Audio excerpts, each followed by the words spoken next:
War. Since the early days of mankind, war has ravaged across the globe.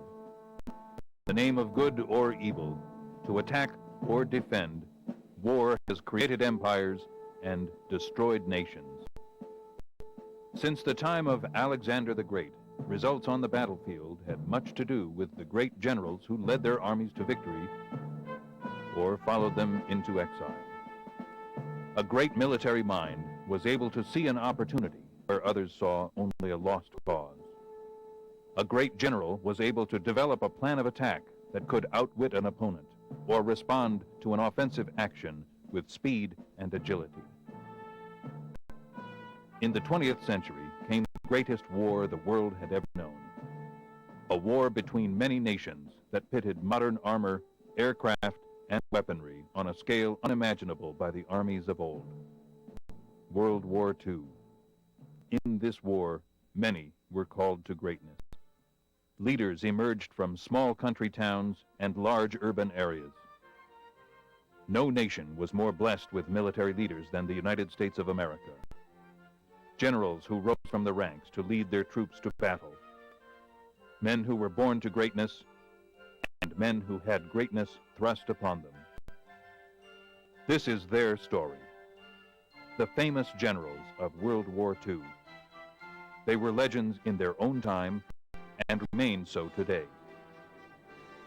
Their lives were an inspiration, and their deeds the stuff of history. Here now is the story of General Dwight D. Eisenhower. 1945. Dwight David Eisenhower returns to his hometown a true war hero. The man who led the greatest armada in the greatest war America had ever fought was returning home, and the warmth with which the people of Abilene, Kansas greeted this distinguished general reflected the deep joy of a nation approaching peace again. Some of it was the kind of welcome any hometown might give a favorite son who had done a good job. But more than anything else, it was a tribute, a gratitude felt in every corner of the Allied world, no less than in Abilene, towards a man who led the free world to its victory. It was a great war with many battles and many triumphs, but it found its symbol in one day above all others. D-Day, June the 6th, 1944.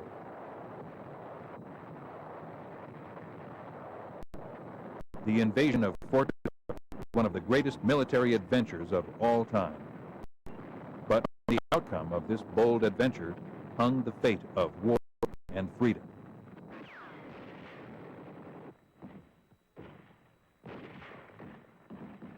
It was because so much of man's hope had been bound up in the success of this adventure that the architect of that success found the hearts of the people open to him from Europe to Abilene, the town of his boyhood, where the adventure of Dwight D. Eisenhower the man began. The Eisenhower Museum in Abilene is visited daily by citizens from all parts of the country, ranging from dignitary to school. Inside the museum, the life of Dwight Eisenhower, boy and man, is depicted in a series of murals. From infancy, that life had the flavor of grassroots America. Eisenhower was born in 1890 in Denison, Texas, of parents whose families had migrated to Pennsylvania from Europe and thence to the American Midwest.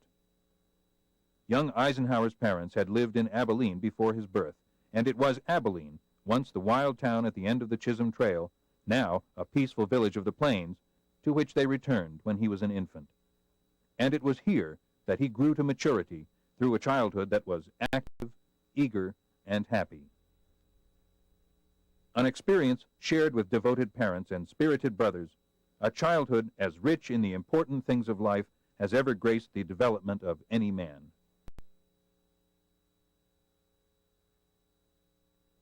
It was an active boyhood in which sports played an important part. He excelled at baseball, both in school and on a vacant lot next to his home. But football was his first love, and his high school coach called him the most outstanding tackle in the Valley. Dwight D. Eisenhower's home overflowed with patriotism as well as faith, and of respect for things of the mind.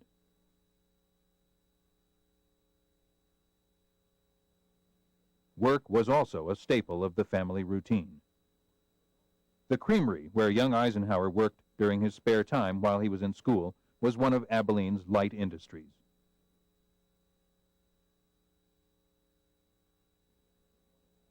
In this way, and by these standards, young Dwight Eisenhower grew to a manhood the world would one day know well.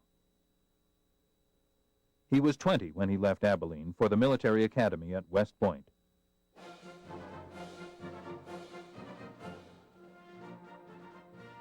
Many a great American has begun his march into history as a cadet on the plain at West Point.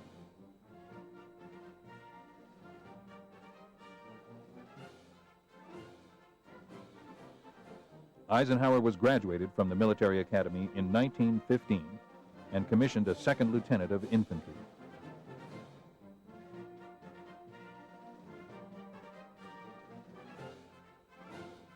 A new phase of life was beginning.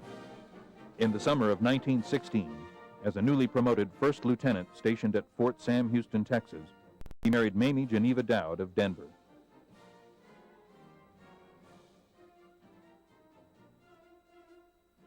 Events in Europe were forging a new phase of life for the entire world.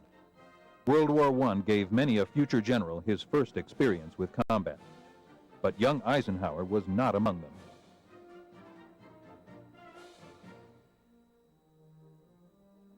World War I brought him instead command of a tank training center at Gettysburg, Pennsylvania, where he prepared troops of the new tank corps for overseas duty. His performance won for him the Distinguished Service Medal, but before he was able to get to Europe, the war ended.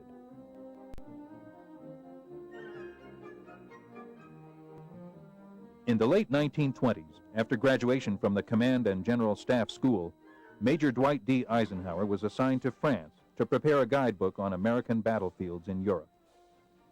It was his first direct experience with that continent. With the 30s came other assignments, climaxed by service under General Douglas MacArthur in the Philippines.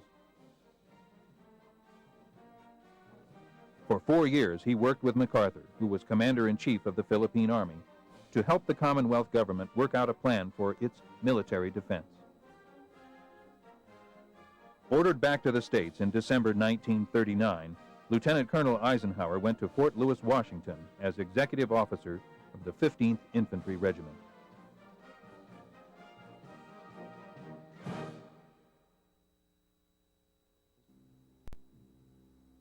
In the dark spring of 1940, German armored divisions were crashing through Holland and Belgium.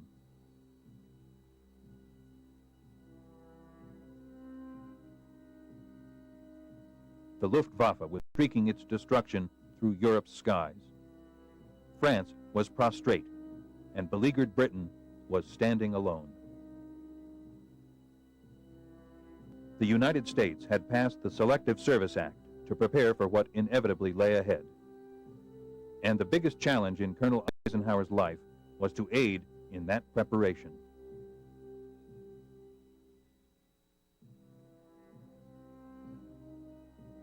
Late in 1940, he was made Chief of Staff of the 3rd Division, where his staff work brought him assignment as Chief of Staff of the 9th Corps.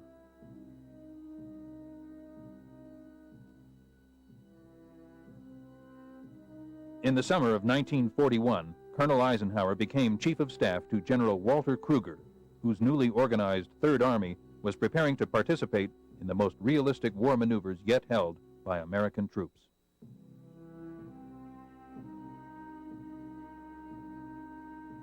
In these maneuvers over the Louisiana countryside, as America fought for the time to train its growing army of citizen soldiers, Eisenhower's task was to work out a plan of defense against an invading mechanized force. Soon after the maneuvers were over, Eisenhower was promoted to Brigadier General, and within a matter of days came the bombing of Pearl Harbor.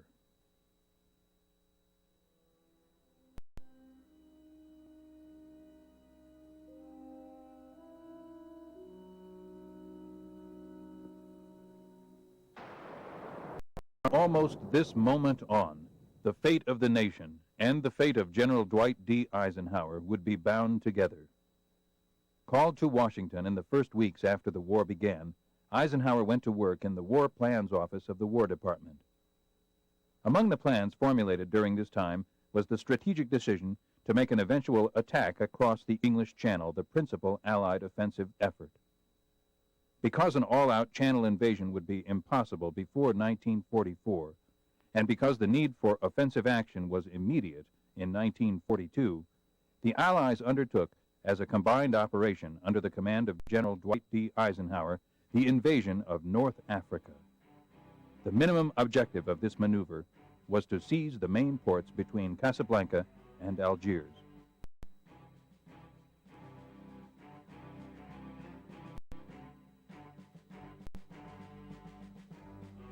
Along the rim of the North African coast, troops were ashore in late November, encountering little real resistance in the Algiers area to a strong, ongoing battle at Casablanca. The commander's hope was to push quickly east along the Mediterranean and take the important ports of Bizerte and Tunis. Events moved swiftly. To Algiers came General Anderson, commanding the British First Army. General Giraud took command of the French land forces. United under General Eisenhower, they were ready to take the field. Once more, the tricolor, the stars and stripes, and the Union Jack flew side by side.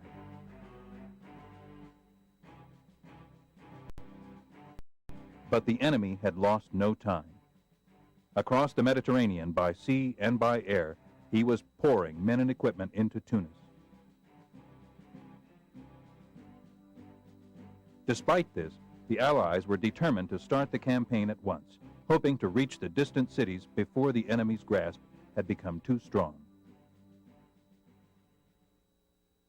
The Allies managed to fight their way across the desert to the Tunisian border. But then, the German attack almost forced them back into the desert. From the skies, a bombardment caused great damage to the Allied effort.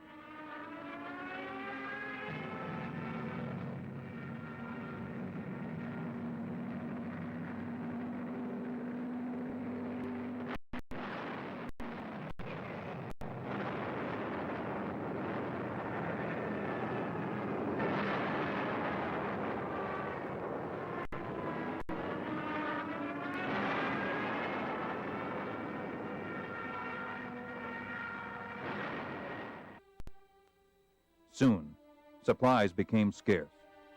Casualties were heavy. Even as the goal was in sight, the race had been lost.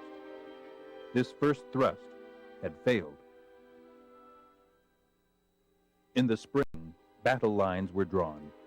In the north stood the British First Army. In the center, General Giraud's French troops. In the south, the Americans. Farther south, a small group of fighting French had completed its historic 1,500-mile march and taken up positions on the left flank of the British Eighth Army, which faced the formidable Mareth line. Behind stood Rommel's army. Tunisia was crowded with German troops, 15 full divisions, all well-experienced fighters.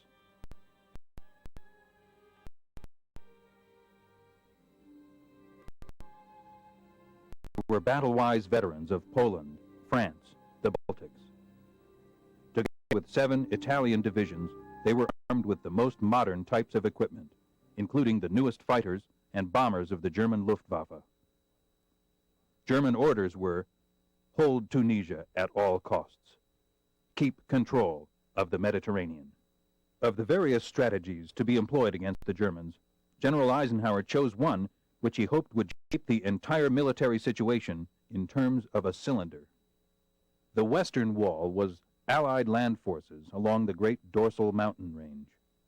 The northern and eastern, Allied air and sea power concentrated in the Mediterranean. The seaports of Tunis and Bizerte were to act as the intake valve through which those enemy troops who escaped the devastating impacts of planes and submarines based at Malta were to be sucked into the cylinder. At the bottom of the cylinder stood the powerful British Eighth Army, to serve as the piston, which in its upward stroke would push the enemy into an ever smaller space. Still in possession of the Nazis were certain high hills to the west of Tunis and Bizerte. Their capture was an essential part of the entire strategy.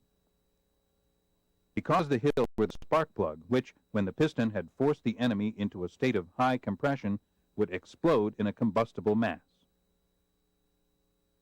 That was the final strategy. To succeed, perfect coordination would be necessary between land, sea, and air forces.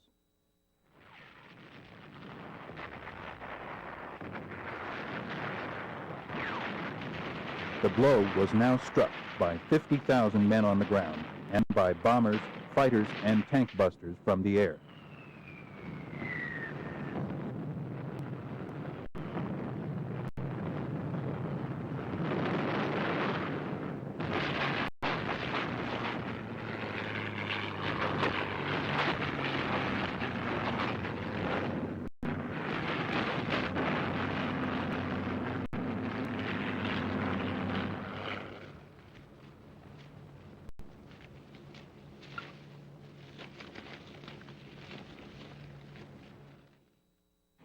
The Germans, moving their armor too late, were pinned down by the British at Mareth.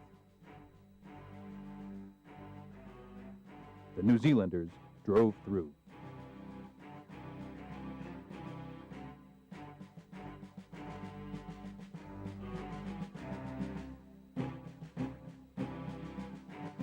The Mareth line had been turned. The piston was on the move, its speed made possible by the feats in road building by the South African engineers. Air and naval forces shelled and bombed all along the seawall. Fighters struck at their troop transport planes, knocking them out of the sky by the hundreds.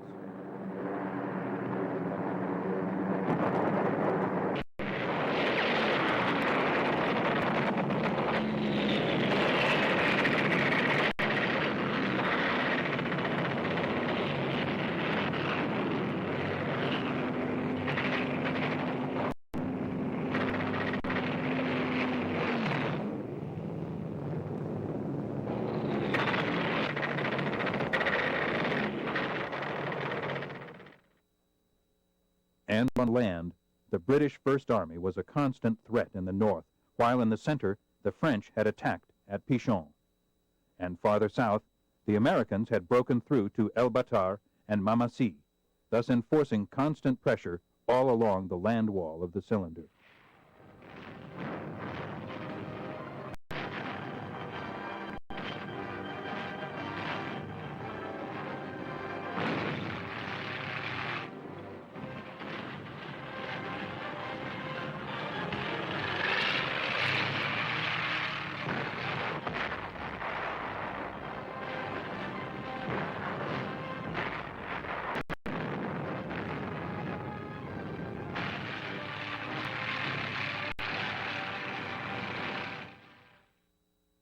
April 7th, American patrols of light tanks striking eastward met patrols of the British 8th Army advancing northward.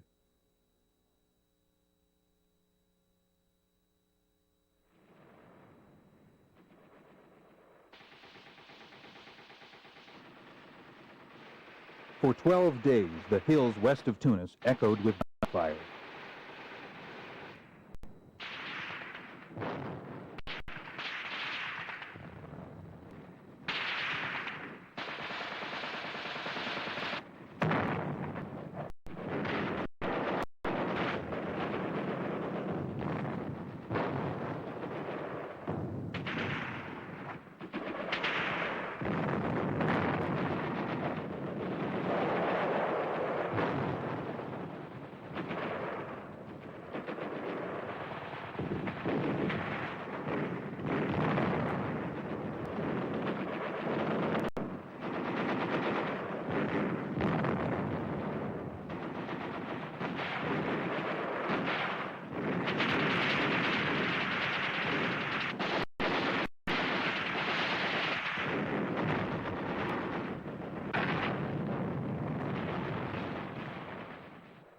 Positions were taken, lost, and retaken.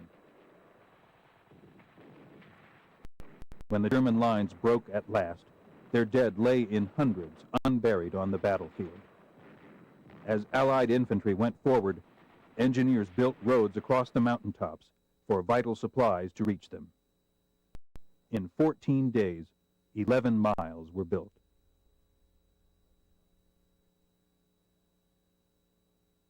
The Allies now felt it was time to bring the battle to a close. British and Americans in the air with everything that could fly.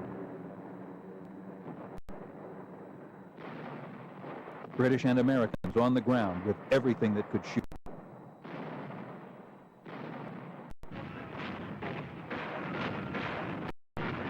French artillery. French infantry.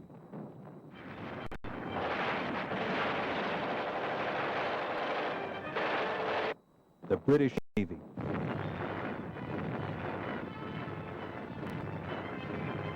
All poured forth their concentrated fury.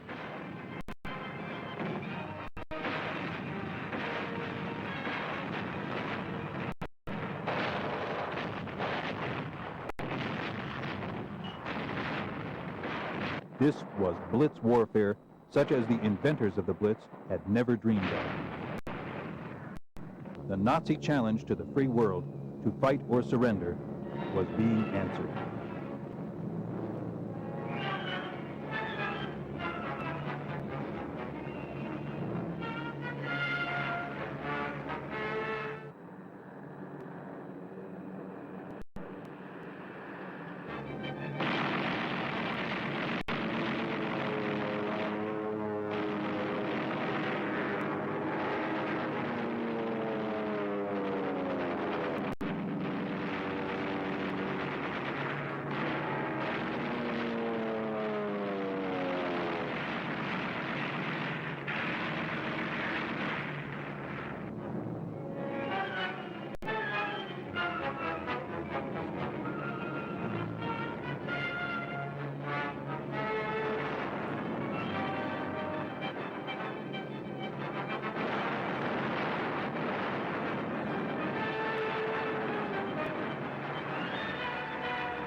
After only 8 hours of fighting, the hard crust of German resistance was shattered.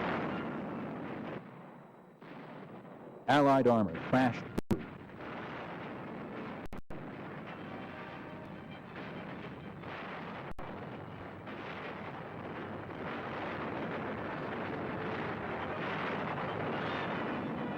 The Americans blitzed their way into Bizerte. British smashed right through the center to capture Tunis. Then a British armored column crashed across the neck of the cape to Hammamet. Another British column raced around the tip of the cape to prevent any evacuation. The whole Axis mass was split into 4 segments. The end came quickly. By tens, by hundreds, by thousands came.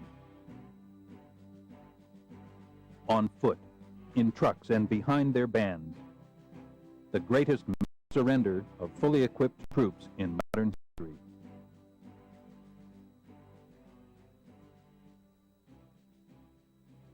Allied losses totaled nearly 70,000 men, dead, wounded, and missing. 35,000 British, 18,000 Americans, 15,000 French. But for every man the Allies had lost, the Germans had lost 5. And at the end, 15 full divisions, 266,000 of Germany's best men laid down their arms. With this victory came the end of the Axis Empire in Africa. The Allied leaders and the men who had fought under them proudly commemorated their victory.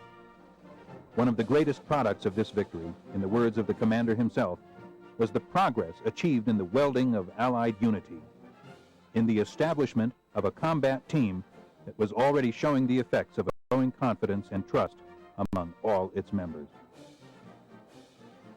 The successful end of the campaign brought personal recognition of Eisenhower throughout the world as a great leader. But the commander himself interpreted this recognition as proof that free men can find in unity the way to victory, even against seemingly invincible odds. The next big campaign, the invasion of Sicily, brought further demonstration of this basic truth. Allied troops took this vital area in the summer of 1943. The effect of Sicily's fall was monumental. Italy surrendered, the first of the Axis partners to capitulate. And now, the Allies prepared for what was to be the most fiercely fought battle of the Mediterranean War, the invasion of Italy itself at Salerno. Through a miracle of courage and tenacity, troops of General Mark Clark's Fifth Army established a beachhead against overwhelming German odds, and went on to take Salerno and the vital port of Naples. With these victories, although heavy fighting and important battles lay ahead, the first major objectives of the Italian campaign were accomplished.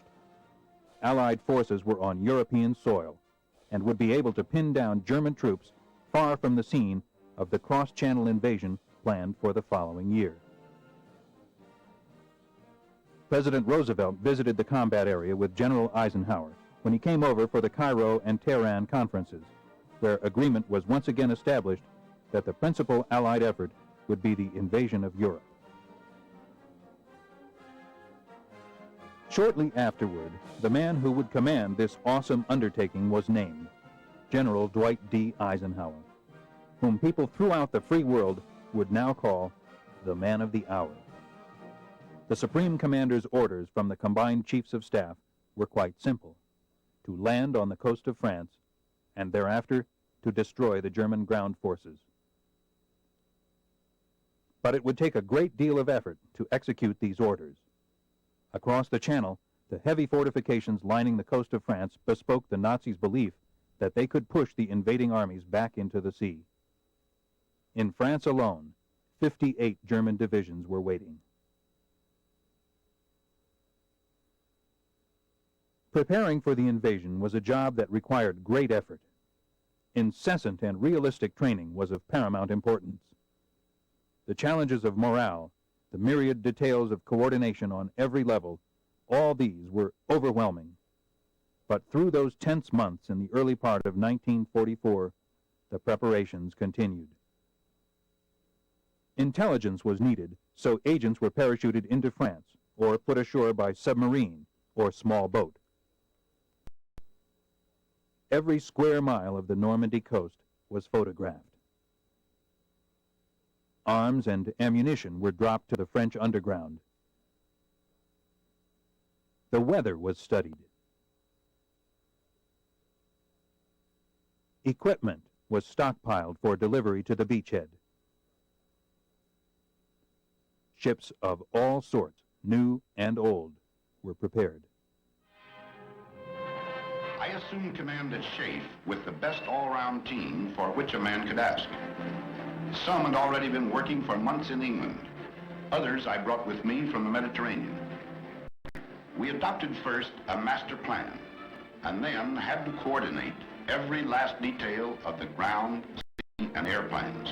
While this was going on, we led off with an air show designed to make the landing points as soft as possible, to batter the German communications, and to make certain we'd have control of the air. It was quite a show. Those airmen did a magnificent job.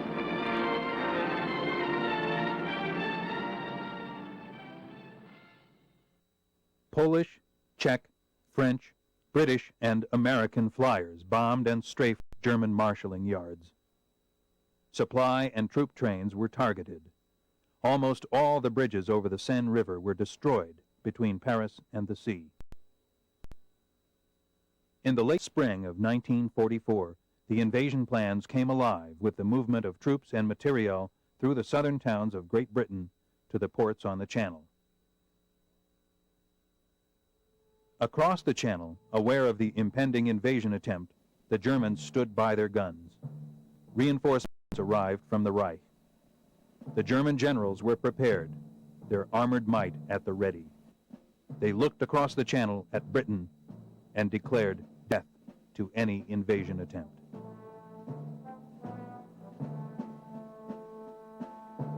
Finally, after being postponed one day because of weather conditions, the eve of the day of decision was at hand.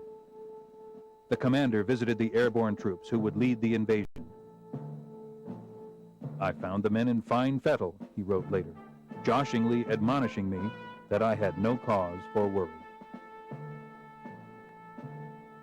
Troops were loaded aboard the Armada. They knew this was the greatest invasion fleet that had ever sailed. They had trained long and hard for this moment. Jokes relieved some of the tension, yet apprehension gripped every man. At the final briefing, the men were told where they were going and when they were to hit the beach. They were told how far inland they would have to fight to link up with the airborne troops. On the eve of battle, Mass was said. In the morning, they would face the Germans. From the moment of embarkation to that of landing, the full burden fell upon the Navy and our merchant fleets. They had to sweep the mines, bombard the coastal batteries, marshal and protect the transports along the coastline preparatory to landing, and, finally, man the small boats that carried the soldiers to the beach. On that day, there were more than 8,000 ships and landing craft on the shores of Normandy. It was a most intricate task and a vital one for the success of our plans. The courage, fidelity, and skill of the Royal and American Navies have no brighter page in their histories than that of June 6, 1944.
D-Day, with the fate of the war hanging in the balance.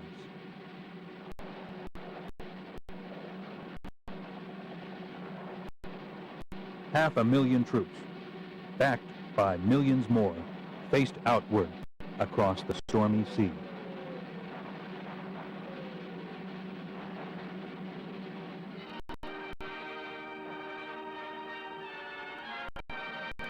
On beaches that dotted the French coast of the Channel, British, Canadian, and American troops touched shore.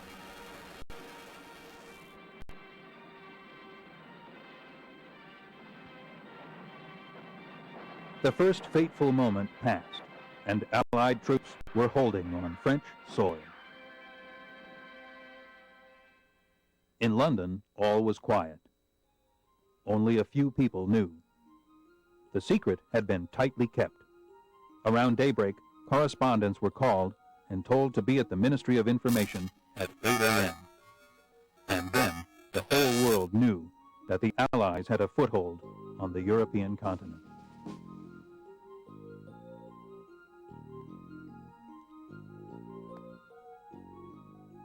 One week after the landings, the commander was able to say to the vast armies under him, "Your accomplishments in the last 7 days of this campaign have exceeded my highest hopes."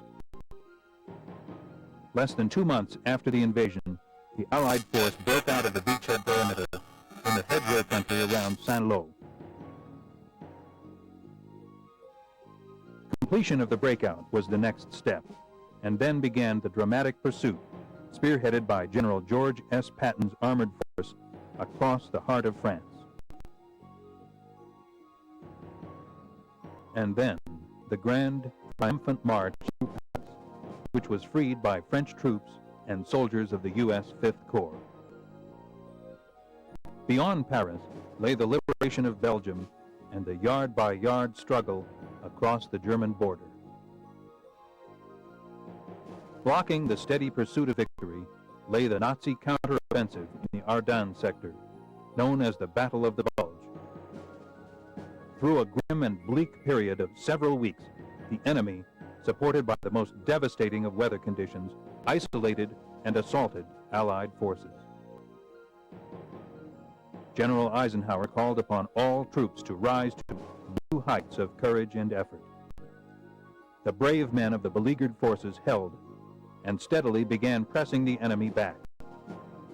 And from that moment onward, the Supreme Commander counted on weakened Nazi resistance. The bridge at Remagen across the Rhine, one of the sturdiest symbols of the war. With its crossing in March 1945, the heart of Germany's defenses was cracked. There remained the substantial task of mopping up what was left of the Nazi army west of the Rhine, and accepting their surrender in the droves that began to appear. The great cities of the German fatherland were rubble as Allied troops moved through them in the last stages of defeat.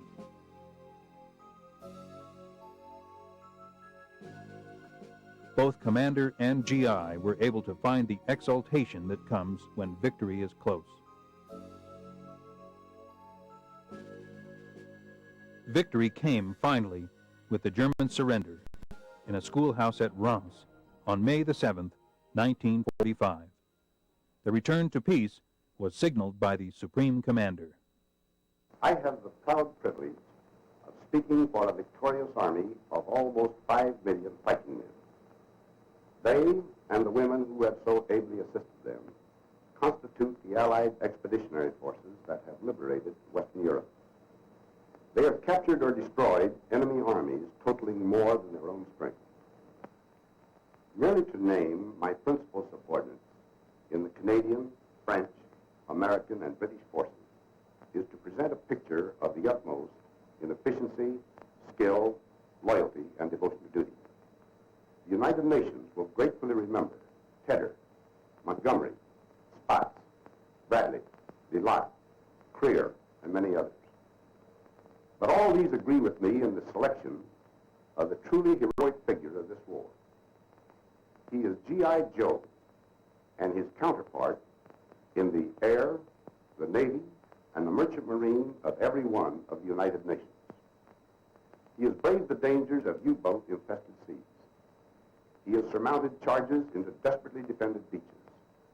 He has fought his tedious, patient way through the ultimate in fortified zones. He has endured cold, hunger, fatigue. His companion has been danger. Death has dogged his footsteps. He and his platoon commanders have given us an example of loyalty, devotion to duty, and indomitable courage that will live in our hearts as long as we admire those qualities in men. And then the long and happy road home.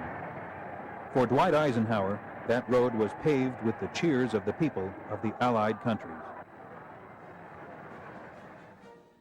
In his own homeland, a hero's welcome awaited him. America's greeting for a favorite son. Here, the story of Dwight D. Eisenhower might well have ended on this note of triumphant acclaim for a job so splendidly done. But America had other tasks waiting for its favorite soldier. Eisenhower succeeded General Marshall as the Army's first post-war chief of staff. He expressed the belief that one of the greatest pillars of world peace is a strong United States. He visited troops stationed in various parts of the world to show America's growing sense of global responsibility. "We must remain," he said, "the first champions of those who seek to lead their own lives in peace with their neighbors." Finally, on February the 7th, 1948, the general from Abilene, after 36 years of service to his country, left active military assignment, but not active participation in the life of his nation. He accepted an invitation from Columbia University to serve as president of that great institution, enabling him, so he thought at the time, to devote the remainder of his life to the challenges of education. But events of the post-war world dictated otherwise. The urgent necessity for unity in the free world brought into being the North Atlantic Treaty Organization. And it was evident from the outset that only one man could make that vital and complicated organization work: Dwight D. Eisenhower. At the end of 1950, he answered his country's call once more, and once more he was on European soil to assume supreme command of the land, the sea, and the air forces of a great defensive alliance.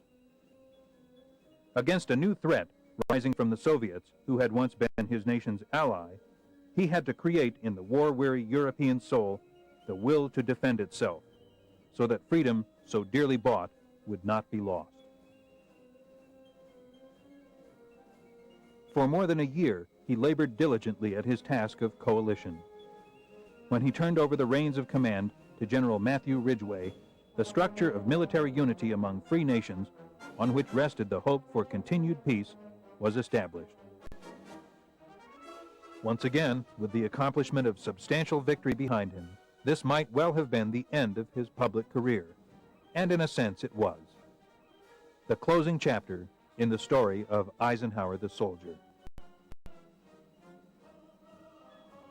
History then recorded the story of Eisenhower the president, and later the elder statesman. But that is a story unto itself. This story takes place before his 2 full terms as President of the United States. This is the story of a simple, honest American who led the world's armies to victory in the greatest war in history. Dwight David Eisenhower will always be remembered as one of the greatest generals of World War II.